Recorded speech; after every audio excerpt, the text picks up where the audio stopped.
Do you know these men? Scottsbluff police say they are suspects in Tuesday night's shot-fired investigation. KNEB.TV News starts right now. From your trusted source for news in western Nebraska and eastern Wyoming, this is KNEB.TV News. Presented by Platte Valley Companies, premier provider of financial services. Hello, I'm Ryan Murphy. This is KNEB.TV News, powered by Platte Valley Companies. Thanks for joining me. In our top story, authorities in Scottsbluff have released pictures and more detailed descriptions connected to a shots-fired incident Tuesday evening in which a residence and vehicle were hit. Both described as white males in their mid to late 20s, the shorter one with dark hair wearing a gray hooded sweatshirt and black shorts with a white logo on the left leg, dark-colored baseball cap, and dark shoes. The taller male suspect has an unknown hair color. He was seen wearing a long black hooded coat with an unknown logo on the back, blue jeans, and dark shoes. The suspect vehicle is believed to be a black Dodge Journey with green and white license plates, possibly from Colorado. Scottsbluff Police Department is requesting anybody near the area with video surveillance to notify them if the suspects or their vehicle are observed. Well, a late Thursday morning crash in Scottsbluff sends one to the hospital. The Nebraska State Patrol says at 11:20 a.m., 59-year-old Terry Durr of Lyman was driving on Highway 26 and was stopped at a red light, waiting to turn left onto 21st Avenue. When the light turned green, Durr turned in front of an eastbound Subaru driven by 25-year-old Christopher Evans of Fort Wayne, Indiana, causing the two vehicles to crash. Evans' passenger, Kyra Slaughter, also of Indiana, was transported by Valley Ambulance after sustaining a minor leg injury.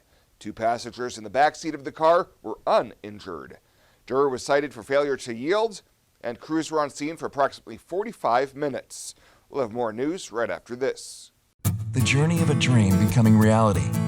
When we're young, a dream develops into a passion. That passion continues to manifest and grows as you do. It becomes all you want to do and all you want to be. It gives you direction. It drives you. Then, your dream has become a reality. When that dream is ready to be reality, Platte Valley Bank will be with you every step of the way. Life Care promises us that we are looked after and taken care of properly. If I didn't have Life Care, I would be probably scared to death about having enough money for when I got older or when I got sick. Moving in here was an easy decision and in fact a no-brainer. I looked at it as actually buying long-term care insurance and in retrospect a good move.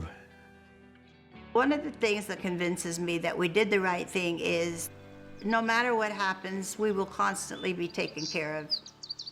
The whole thing is just vital because you don't have to be worried about what's ahead for you. It's there, it's in black and white, and that's reassuring. This is home. It has been from the day I moved in.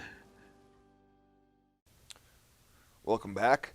A Chadron State College student is behind bars, accused of sexually assaulting a victim earlier this week. Chadron police say officers were called to Chadron Community Hospital in the early morning hours of March 20th to investigate a reported sexual assault. As part of the investigation, a search warrant was executed at a Chadron residence 2 days later, with clothing, photographic, and witness evidence collected. As a result, 19-year-old CSE student Malik Ahmed Hosi was placed under arrest and taken to the Dawes County Jail on a charge of first-degree sexual assault, which is a Class 2 felony. Initial bond was set at $100,000 with a 10% provision. Well, 4 Republicans running to become Nebraska's next governor took the stage Thursday and answered questions during a live televised debate. Thursday's event, hosted by Nebraska Public Media, was the first and perhaps only debate of this GOP primary race. Last night's candidates include Falls City agribusinessman Charles Herbster, State Senator Brett Lindstrom, Omaha IT manager Breland Rindor, and former State Senator Teresa Thibodeau. University of Nebraska Regent Jim Pillen One of the top 3 candidates has refused to participate in any of the debates before the May 10th primary election. Last night, candidates tackled questions regarding prison and criminal justice reform, health, taxes, and agriculture. The full debate can be found on our KNEB.TV Facebook channel. And a federal jury has convicted U.S. Representative Jeff Fortenberry of Nebraska on charges that he lied to federal authorities about an illegal $30,000 contribution to his campaign from a foreign billionaire at a 2016 Los Angeles fundraiser. The jury in California deliberated about 2 hours before finding the 9-term Republican guilty of 1 count of falsifying and concealing material facts and 2 counts of making false statements. Fortenberry was charged after sitting for 2 interviews with FBI agents who were investigating the donor, Gilbert Shargari, a Nigerian billionaire of Lebanese descent. Fortenberry argued at trial that he was set up by FBI agents and prosecutors had twisted his words. Well, coming up to the break, Bill Boyer in with a very nice weekend weather forecast. He'll have that right after this on KNEB.TV News. What a year 2020 was. Now's the time to get out and travel this summer to see family and friends you were not able to see this last year. Spend more time enjoying your trip by flying United Airlines, operated by SkyWest with daily flights to and from Denver. Reserve your flight today and remember United miles can be earned and redeemed with your flights. While at the airport, stop and enjoy authentic Italian food at Roma Italian Restaurant. And don't forget, Thrifty Car Rental is here for your car rental needs. Make life easier, relax, and hitch a ride with your BFF, Western Nebraska Regional Airport. Welcome to Kelly's, home of the Valley's best selection of wine, spirits, and beer. Whether you're brand loyal to the tried and true brew or really enjoy trying something different and new, Kelly's has something for everyone. Family owned and operated and right on your way on West 27th Street in Scotts Bluff. Kelly's Liquor. If you can't find it at Kelly's, it's not worth drinking.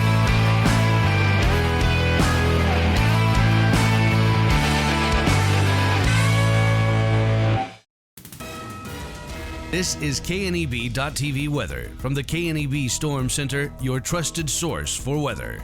Well, as we look across the area tonight, we're going to be dealing with mostly cloudy skies. Winds are going to be light. Very pleasant evening. Temperatures falling down into the 30s. Looks like a very nice weekend. One of our nicest ones we've had yet. Coming up, there will be some clouds, but mild temps and very little wind. The warmest day appears to be coming up on Monday, and then it's going to get cooler and wetter. And downright wet, I think, by Tuesday. Yesterday, we hit 73 after a morning low of 22, below normal for a low and about 15 degrees above normal for a high.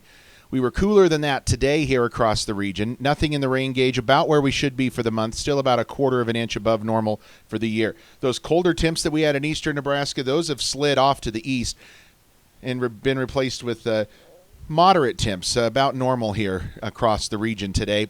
We have 50s all across western Nebraska and southeastern portions of Wyoming. Winds are lighter for most of us. Stronger winds around Cheyenne and up around Valentine and Mullen, where there's some wind gusts over 20 miles an hour. Otherwise, it looks pretty good. Well, as we head into the weekend, what are we looking at? Your grilling forecast for tonight anyway. This evening will be in the 50s. With mostly cloudy skies. We'll certainly get colder than that overnight. Now tomorrow, we're looking at high temperatures well into the 60s. Sunday, maybe into the low 70s. Again, we will see some clouds. It's not going to be completely cloudy. All in all, though, things actually look pretty nice as we go into the weekend. In fact, I think most people will be pleased with this one. Nothing going on in Futurecast tonight. We're quiet out there, just a few clouds. That's about all that we see. Low temperatures overnight are going to be in the 30s. Some areas not getting out of, and even down into the 30s around Cheyenne. Cooler temps, though, in the 20s in the central and eastern portions of the Panhandle into the Sandhills. Now, tomorrow we start the day with a few clouds overhead. That's going to be it. Not going to be dealing with much out there in the way of precip at all, and winds are certainly going to be a lot lighter tomorrow as we take a look at Futurecast. Again, just persistent clouds. They're not going to be anything horrible, just some nuisance clouds. You're like, man, it'd be even nicer if we had some sun. Temperatures are going to moderate in a large portion of the area. We're going to be 60s and 70s for most of the Panhandle. Central and eastern Panhandle should be in the upper 50s and low 60s. Cooler then around Valentine and Mullen, where they'll only be in the 50s. They'll get warmer, though, as we go to the weekend. 32 tonight for a low, partly cloudy skies, light winds. Look at tomorrow, 68. Winds 10 to 15 miles an hour. Our 7-day forecast, Sunday about 70. Again, Monday, the warmest day, will be in the low 80s. And then look what happens Tuesday. A good chance of getting some rain in here. Mixing with snow, it's going to be windy as well. We're looking temps only in the 60s. That'll be early in the day, falling into the 20s by night, only back into the 50s Wednesday, Thursday, Friday. Could see another system late Friday into Saturday, bringing us yet more moisture to the region.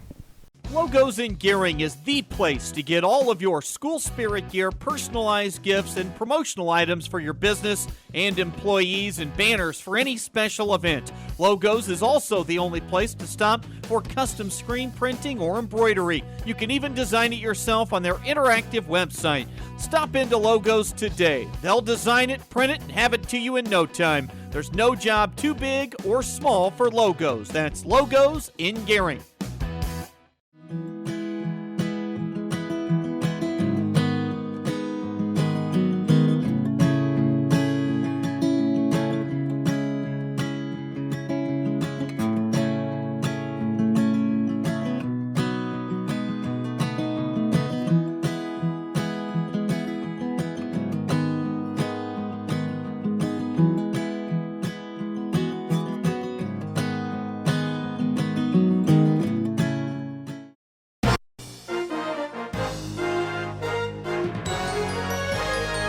This is KNEB.TV Ag News from the FNBO Ag Desk. FNBO, the great big small bank.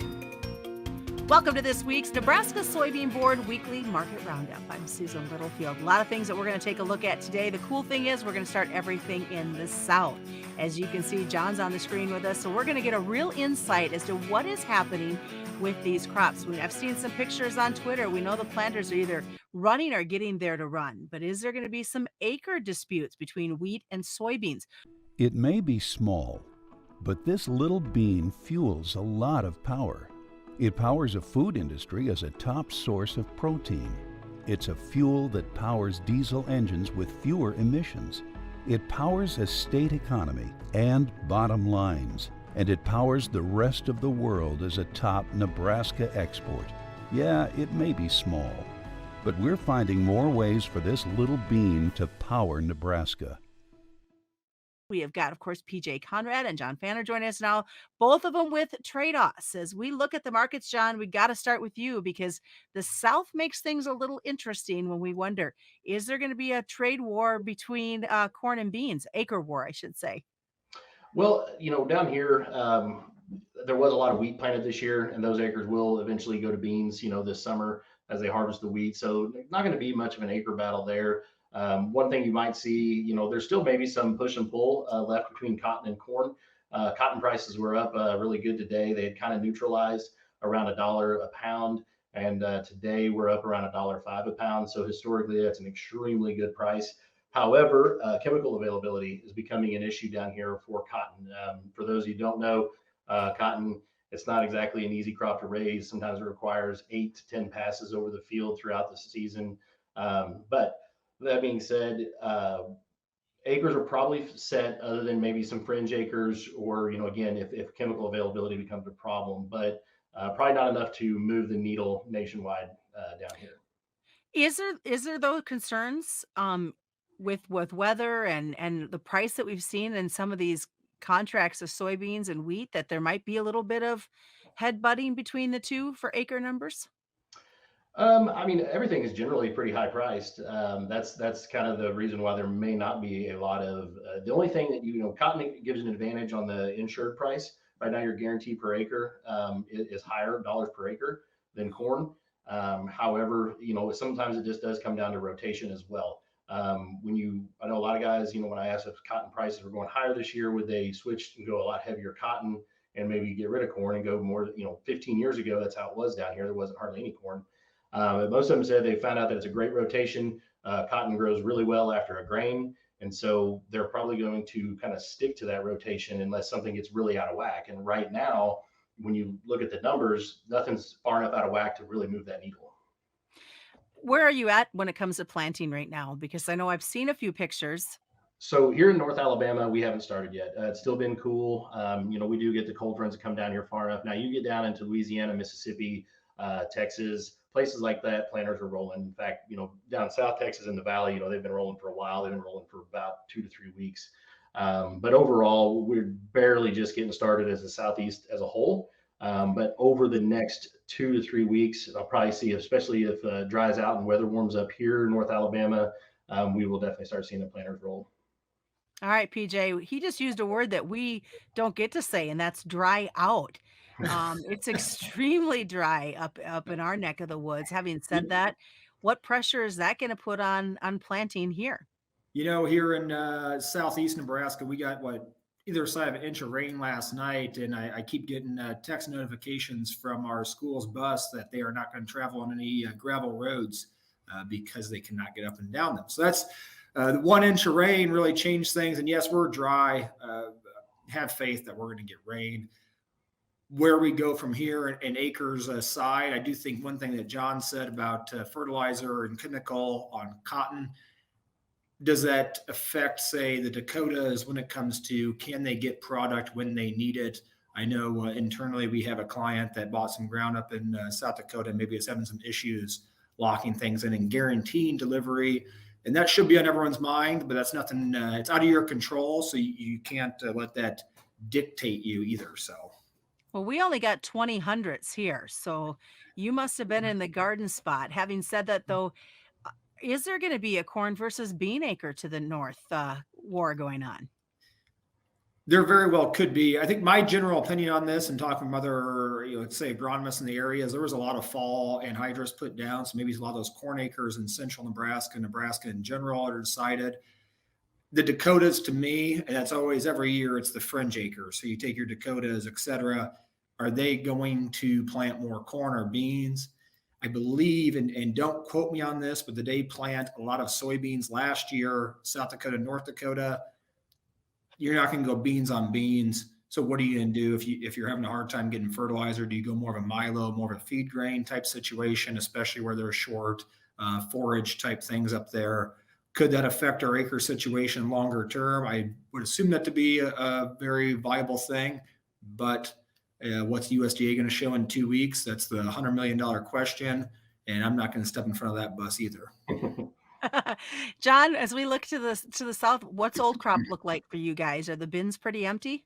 Yep, bins are getting empty. This is very typical for the South. As we are getting prepared to go to the field, and our crop season is it's a little more broken out. Our planting season. So we'll roll into corn, and then some early season beans, and then cotton, and then we'll harvest wheat, and we'll plant our late season beans after wheat. And so they like to have all their corn moved because come say 1st of April, they're busy all the way through the end of June, middle of July. I mean, and then you got your spraying, your post applications, things like that. So yeah, bins are about empty down here for the most part. The inverse in the market here, May futures were about 30 to 40 cents higher than July for the better part of the last month, or maybe a little longer. So the inverse did its job. It emptied the bins out. Basis was strong. Now with the wheat market and everything, when the war started, Ukraine and Russia, wheat market went kind of bananas, went up $5 in literally, I think, 6 or 7 trading sessions. And so that also caused those inverses in corn and beans to blow apart too and get further inverted. And so that kind of exacerbated getting that corn and those beans moved out. But also then it got people scared and they started rolling to the July, and it caused a lot of basis issues and a lot of confusion for about a week. But it's kind of settled out now, and the market has kind of, I guess, reached a more equilibrium. I guess it's probably not the best term, but it's settled down to where things are trading more normal now. All right. Well, as we continue here at the Nebraska Soybean Board Weekly Market Roundup, it's being brought to you by Nebraska soybean farmers and their checkoff. PJ, in the north, I've seen a lot of grain moving out of bins, a lot of old crop headed out. Basis numbers with this old crop, what are you thinking? Definitely. Here's my kind of catch-all to all of it. If you have hedges on it and you're looking at old crop stuff, I think you got to be proactive and move things. April, May is a great time if you can logistically pull it off, just because we're going to see some sort of short pump there in basis. As a farmer, I don't necessarily, unless they're gambling bushels, think you should really roll into, say, July, August, Sep thinking you're going to see this massive better number. It historically is not a good idea to keep rolling through inverses. And so I'm really trying to deter people from that unless you're willing to take a dollar up or down. But you could say the same thing about futures price. If you're unhedged, is there really, we can sit here and say, yes, just throw out a number, 20 under basis for March is bad. Well, yes, it is bad, but at the same time, you're looking at, that's 692 corn in this environment. That's great. That's not focused so much on basis, which, we really preach basis and everything else. But at the same time, when you have futures levels where they're at, sometimes it's best to part ways and not worry about some of those finer details when you're catching a dollar rally in the last 3 weeks with everything going on. Let's part ways with it. Be happy with what we have and focus on this 22 crop before we get planted too. Are we worried about any freight costs as prices continue to rise? It seems like on the rail, definitely there's increased freight costs there, fuel surcharges and the BN and car costs and everything with the UP is potentially going to cause some havoc when it comes to basis. Ethanol, obviously always a driver. What's going to drive that moving forward? Margins aren't great, but historically they're never great. So let's just hope everyone keeps grinding and we find homes for everything. We don't see my larger term concern. You look at this from a bigger picture standpoint is what kind of demand destruction are we trying to do or is happening that we're not realizing right now that will come out to be here in 3, 4, 5 months that no one's thinking about. And that's the thing, I guess, if you're looking for a black swan, so to speak, that's where prices can really roll back. And that's why I'm a big proponent, and John as well, of this being proactive sellers. We can be patient, we got to be proactive too. John, I see you shaking your head in definite agreement with that. Yeah, I was going to say, if your bias is that the futures could go higher, or you just have that fear of missing out that futures could go significantly higher, and that's a real fear, right? We just saw wheat. Guys are fairly heavily marketed on wheat by this time of year, and it just went up $5. Now, granted, that was it was the first time it ever happened. I was going to say abnormal, but it's never happened. So thinking that it can't happen in other commodities would be a little bit naive. So, if you are, I'm like Phil, there's a lot of money on the table right now. Take it. And if you want to, stay long your corn or whatever it is, beans, buy some call options, and then just start focusing on 22 crop, because the black swan that he's talking about is, have we, with these higher prices, destroyed demand enough to where we're going to have a bigger carryout than what we expect right now? In 2 months, is that carryout going to have grown by 300 or 400 million bushels? And then all of a sudden we're actually raising a decent crop, and then boom, prices fall off, and you carried, corn through a 35, 40 cent inverse. And then now we're at 575 instead of 740. I think I'm in the same boat, just if you want to stay long ownership, buy it on paper, get rid of the physical bushels, get that headache gone so you can focus on planting a crop, spraying a crop. You don't have to worry about moving bushels in the summer. Real quick, want to ask you this weekend, how much influence is that going to have on Sunday night's trade, not knowing what's happening in the Black Sea region? That's it's obviously going to have a reaction. Exactly. But overall, we have a lot of that baked in. I think really the headline risk at this point is, do things get worse? To China meeting with U.S., et cetera. What happens to all that? Just a reminder, commodity futures and options do involve a substantial risk of loss. And that's been the Nebraska Soybean Board Weekly Market Roundup. Nebraska Soybean Farmers Internship.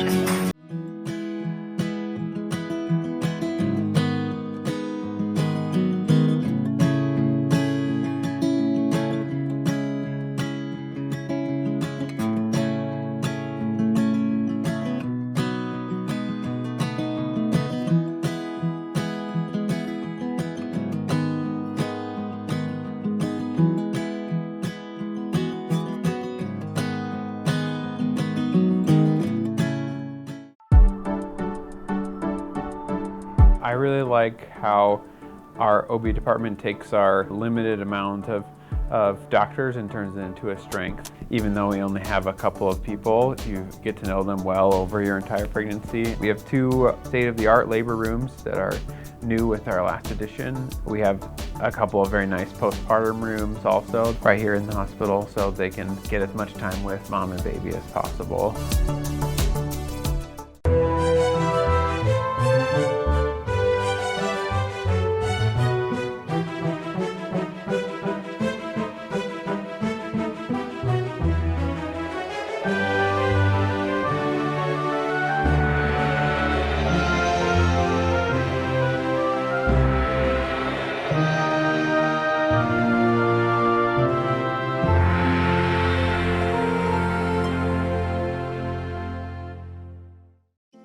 Well, let's take a look what's happening on today's community calendar.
The community calendar is brought to you by Riverstone Bank.